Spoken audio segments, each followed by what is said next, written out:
Hello guys, and welcome to my channel. Today I'll be talking about 6 goals you need to set today for a better tomorrow.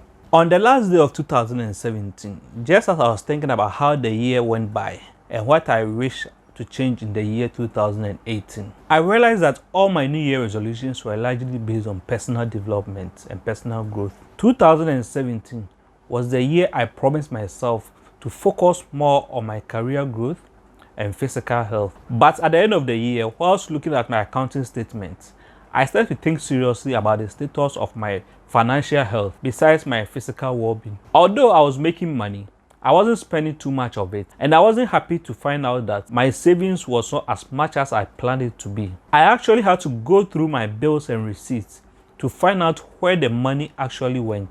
I found some unplanned expenses that I realized I could do without. I was desperate to be stricter on my finances and turn things around for the better. I wanted to change how I approach my finances in 2018. So at the beginning of the year, apart from some self-improvement goals, I made a list of financial goals that I want to achieve before the end of the year and 5 years down the line. I must say the habit of financial goal setting has helped me take control over my finances by keeping me focused on saving my money rather than going on a spending spree. I keep revising my money goals every now and then to accommodate for changes in my financial situations, and my finances has never been better. The most important lesson this whole exercise taught me is that my finances will be directionless without any financial goal in sight. So if you don't have a list of financial goals yet, now is the time to make one. And to help you do that, here are a few money goals to set today for a better tomorrow.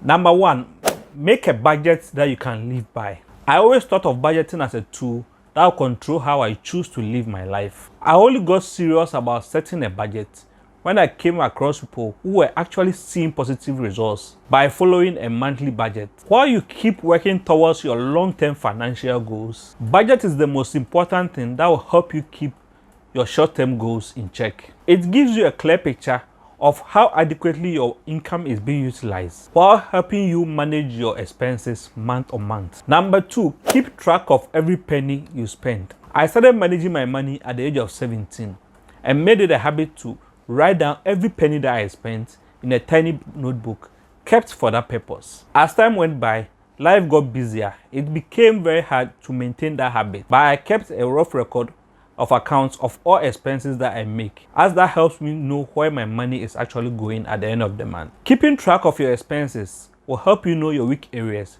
when it comes to spending and can help you towards a healthier money mindset. Point number 3, pay down your debt. If you are looking towards living a financially peaceful life, make debt repayment your foremost priority. Make sure to build your lifestyle around this one goal until you are debt-free. Then you'll be in a position to focus on your long-term financial goals. You can start by making a debt repayment plan to get rid of all your loans at the earliest. Decide on the amount of debt you want to repay over the next 1 year and adjust your finances to help you fulfill this one goal. Not only will you secure your future, but will help you gain your peace of mind and a good night's sleep. Point number 4, build an emergency fund. Given the uncertainty factor that comes with life, it is always good to have money saved up in an emergency fund that can pay for up to at least 6 months of your monthly expenses. If that sounds too much, you can start off with around $1,000 and slowly build up to gradually reach your goal. This emergency fund will provide you a financial cushion against all the things that could possibly go wrong. A sudden job loss or pay cut, a medical emergency or unexpected expenses in the home or even your car. Point number 5, live below your means. Savings should be your primary goal until there is enough money in your savings account. The most practical and obvious way to build up savings is to spend less than what you earn. If you wish to save up money that can provide for your retirement and your long-term goals, then you should cut down on your spending as much as possible. If you want to know more about ways that you can cut down on your spending and increase your savings, then stay tuned because I'll be sharing some ways and means that you can cut down on your spending in subsequent videos just to help you build up on your savings. Point number 6, work towards improving your income. A friend of mine who was recently promoted to a better high-paying job told me how hard it was to make the cut. A few years back, he told me how much he wished to earn more money, but didn't want to go back to the university to earn another degree. Through the years, he worked hard and took up new challenges to gain more skills that will build him up and get him promoted to a higher role.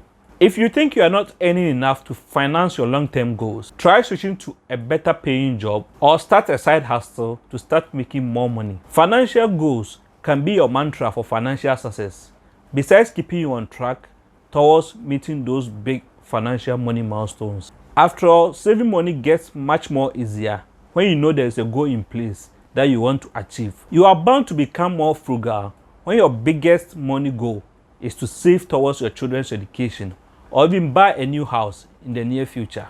Remember that it takes work to reach your financial goals, but before that, you need to give your money purpose by setting some important financial goals that you wish to be achieved in the near future. Thank you, and these are 6 goals that I think you need to set today for a better tomorrow.